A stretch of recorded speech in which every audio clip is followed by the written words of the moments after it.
पंचराज्येषु विधानसभा निर्वाचनानि समालक्ष्य नैर्वाचनिक प्रचारः द्रुतगत्या प्रवर्तते। प्रधानमंत्री नरेंद्र मोदी अद्य तमिलनाडु केरल राज्ययोः नैर्वाचनिक जनसभाः संबोधयिष्यति।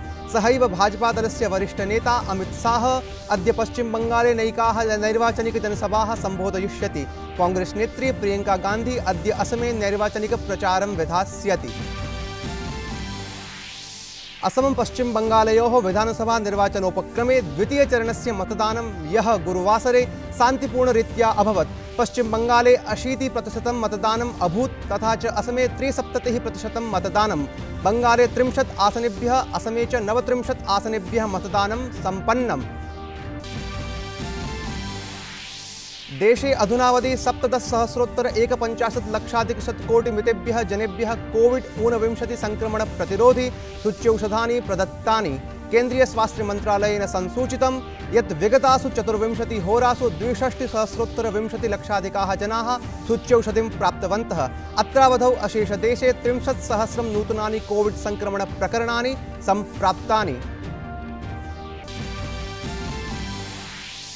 अर्थव्यवस्थाम् अभिलक्ष्य अभिनन्दिता वार्ता। मार्च मासे देशस्य निर्याते 58% मितात्मिका वृद्धिः संजाता।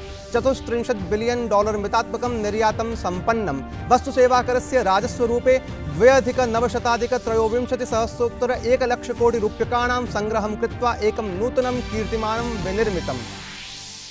अमेरिकाया वैदेशिककर्मकराणां कृते H-1B इत्याख्यस्य वीजा इत्यधिकारपत्रस्य अवधिः प्रवर्धितः। अमेरिका राष्ट्राध्यक्षेण जो बाइडेन इत्यनेन पूर्वराष्ट्रपतिना डोनाल्ड ट्रम्प द्वारा प्रसारितायाः अधिसूचनायाः वैधता समयसीमा समाप्तेः अनन्तरं प्रतिबन्धनसमापनस्य अनुमतिः प्रदत्ता। अभिवादये, अहमस्मि मुकुलः द्विवेदी। अत्र भवतीनां च स्वागतं डीडी न्यूज़ वार्ता प्रसारणे अस्मिन्। अथ वार्ताः विशदीकृताः। प्रधानमंत्री नरेंद्र मोदी अद्य मदुरैयाम् एकां नैर्वाचनिक जनसभां संबोधयिष्यति। अस्मिन् अवसरे तमिलनाडोः मुख्यमंत्री के पलानीस्वामी, उपमुख्यमंत्री ओ पन्नरसेल्वम एवं च राष्ट्रीय जनतांत्रिक समूहस्य नैके वरिष्ठनेतारश्च अपि समुपस्थिताः भविष्यन्ति। असौ अद्य 11:30 मदुरै धोथुकड़ी मार्गेण जनसभास्थलं प्राप्स्यति। अथ राष्ट्रीय जनतांत्रिक समूहस्य 34 प्रत्याशिनां कृते मतदानसमाह्वानानन्तरं मध्याह्ने 12:30 केरलं प्राप्स्यति। प्रधानमन्त्रिणः मदुरै जनसभाम् अभिलक्ष्य सर्वाः सज्जाः निष्पन्नाः। सुरक्षाव्यवस्थां निध्याय प्रायः 4,500 आरक्षिनियुक्तिकृताः सन्ति। ध्यातव्यमस्ति यत् प्रधानमंत्री गतरात्रौ मदुरै विमानपत्तनं प्राप्नोत्। तदनन्तरं मीनाक्षी सुन्दरेश्वर मन्दिरस्यापि दर्शनापि विहितानि।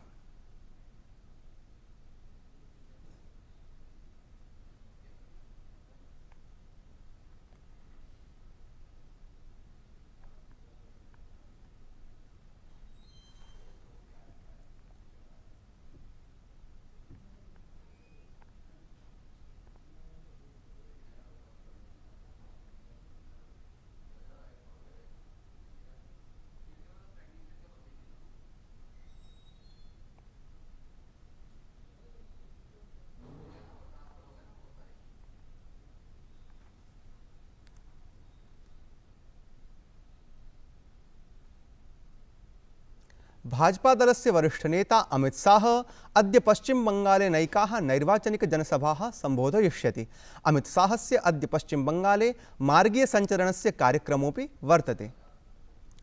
कांग्रेस नेत्री प्रियंका गांधी अद्य असमे निर्वाचन प्रचारं विधास्यति। एषा अद्य गोपालपाड़ा गोलकगंजयोः नैर्वाचनिक जनसभाः संबोधयिष्यति।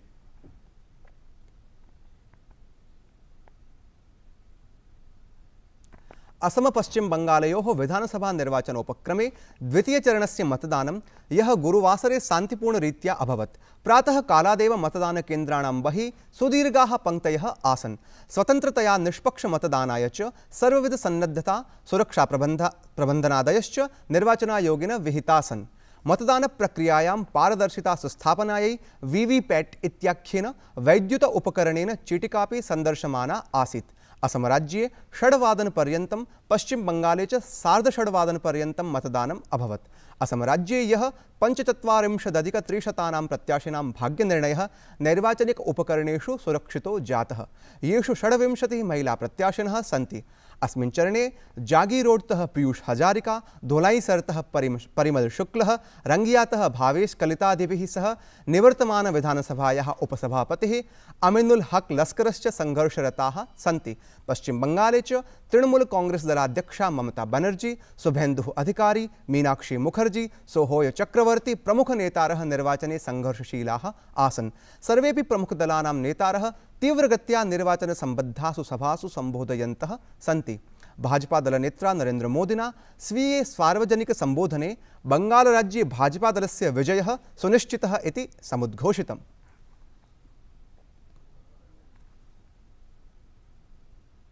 पंचराज्येषु विधानसभा निर्वाचनानि समालक्ष्य नैर्वाचनिक प्रचारः द्रुतगत्या प्रवर्तते। भाजपा दलस्य प्रमुख प्रचारकैः कुत्रचित् मार्गसञ्चरणं विहितं, कुत्रचित् च नैर्वाचनिक जनसभाः सम्बोधिताः। एवमेव कांग्रेस, डीएमके, एलडीएफ, यूडीएफ सहितानां नैकेषां दलानां प्रचारकैः अपि जनसभाः सम्बोधिताः। पक्षविपक्षदलनेतृभिः स्वीयजनसभासु आरोप-प्रत्यारोपमाध्यमेन स्वीयपक्षदृढतया सुस्थापितम्। एवमेव निर्वाचनायोगेन अपि आचारसंहिता उल्लङ्घनोपरि नैके पदक्षेपाः उत्थापिताः। भाजपा दलस्य वरिष्ठनेत्रा केन्द्रीय गृहमन्त्रिणा अमित शाहेन तमिलनाडु प्रचारः विहितः। अमित शाह पुदुच्चेरीं सम्प्राप्य लॉस्पेट मार्गीय सञ्चरणात् पूर्वं कुरुवदीकुप्पमे सिद्धानन्दा मन्दिरे अर्चना विहिता। तदनन्तरं तमिलनाडौ निर्वाचनिक जनसभायां कांग्रेस दलस्य भ्रष्टाचारः वेशवादश्च पूर्णरूपे कट्वालोचितौ।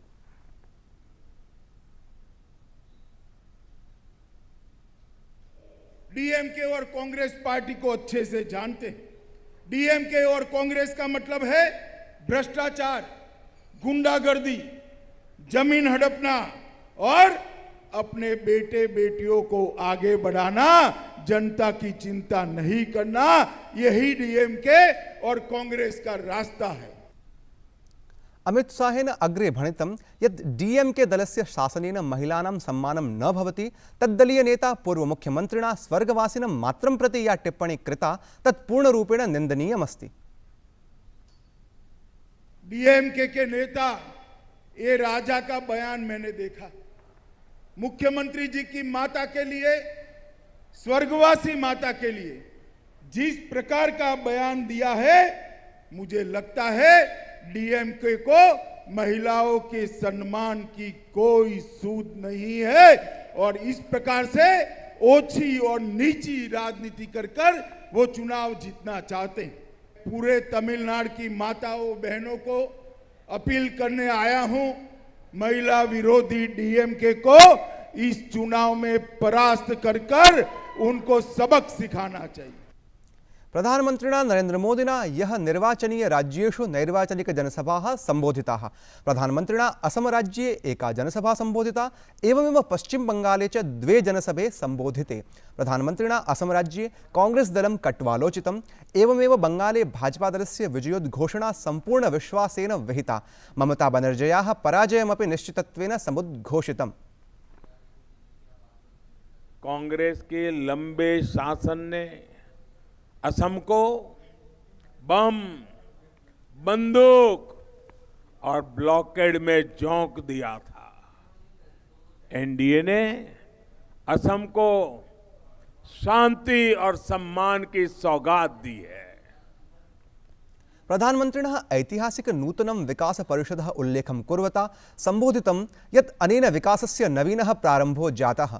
तेन प्रतिपादितं यत् बोडोलैण्डस्य स्थायी विकासाय सर्वकारः शान्ति समृद्धि सुरक्षायाः मंत्रोपरि कार्यं विदधाति।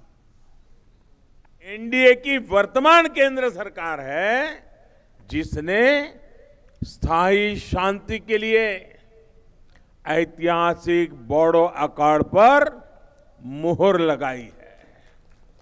आज बीटीआर का विस्तार भी हुआ है और विकास की नई शुरुआत भी हुई है। बोडोलैंड के स्थायी विकास के लिए हमारा मंत्र है पीस, प्रोग्रेस और प्रोटेक्शन, यानी शांति, समृद्धि और सुरक्षा।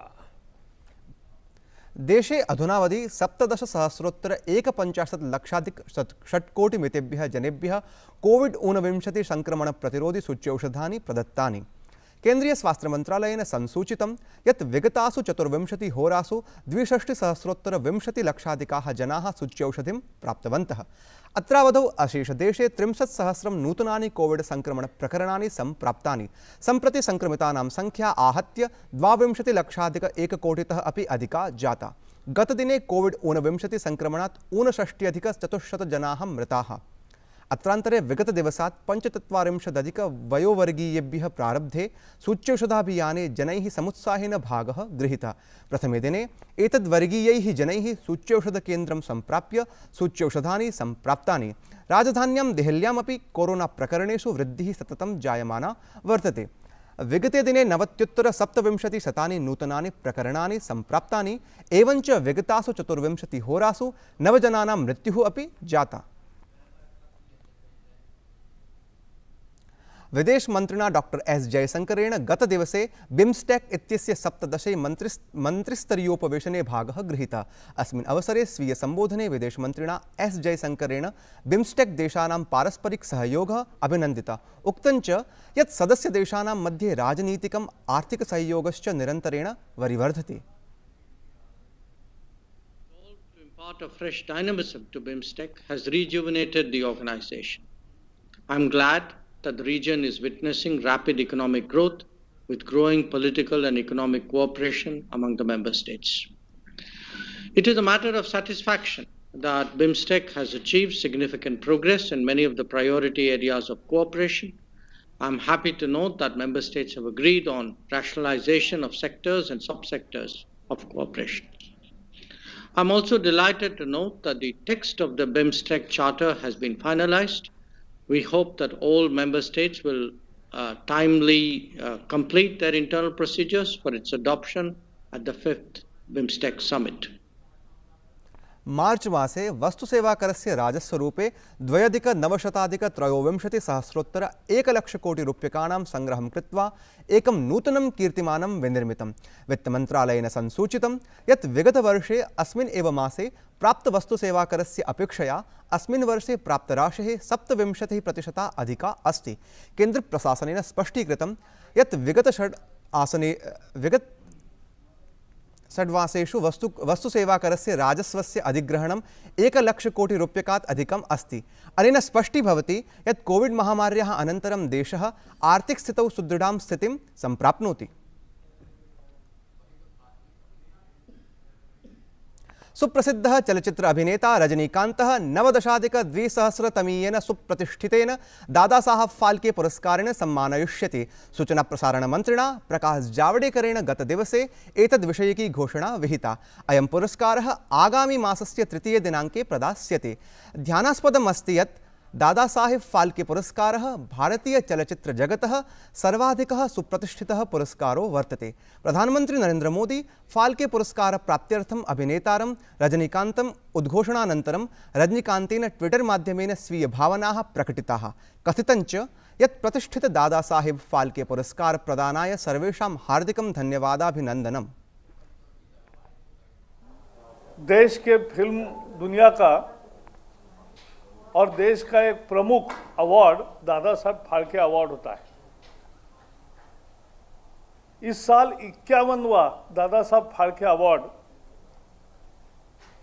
हम घोषित कर रहे हैं। इस बार चयन करने के लिए 5 जूरी मेंबर थे। आशा भोसले, मोहनलाल, विश्वजीत चैटर्जी, शंकर महादेवन और सुभाष घई।